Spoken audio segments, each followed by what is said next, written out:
চাকরি জাতীয়করণের দাবিতে পূর্ব ঘোষণা অনুযায়ী রোববার দুপুরে প্রধান উপদেষ্টার বাসভবন যমুনা অভিমুখে পদযাত্রা শুরু করে আন্দোলনরত শিক্ষকরা।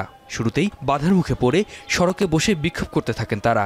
এ সময় পল্টন থেকে কদমফোয়ারা পর্যন্ত দেখা দেয় তীব্র যানজট। পরে আলোচনার জন্য সচিবালয়ে যায় শিক্ষকদের একটি প্রতিনিধি দল।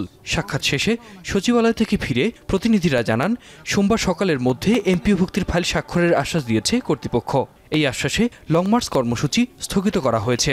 আপাতত সচিব মহোদয়ের অনুরোধে আমরা এই লং মার্চ টু আন্দোলন কর্মসূচিতে রাস্তায় অবস্থান করতে শিক্ষক ভাইরা, এদেরকে ওনার অনুরোধেই আমাদের কেন্দ্র কমিটির সিদ্ধান্ত মোতাবেক অবস্থান ধর্মঘটের স্থানে আমরা নিয়ে যাওয়ার জন্য আমরা সিদ্ধান্ত নিয়েছি। এবং যেহেতু প্রধান উপদেষ্টার কার্যালয়ে লং মার্চ আমাদের ছিল, এটা পুলিশের ব্যারিকেড প্রতিবন্ধকতার কারণে আগামীকাল দুপুর 12 ঘটিকার মধ্যে এই আন্দোলনত শিক্ষকদেরকে নিয়ে আমরা বিক্ষোভ কর্মসূচি আমরা পালন করব।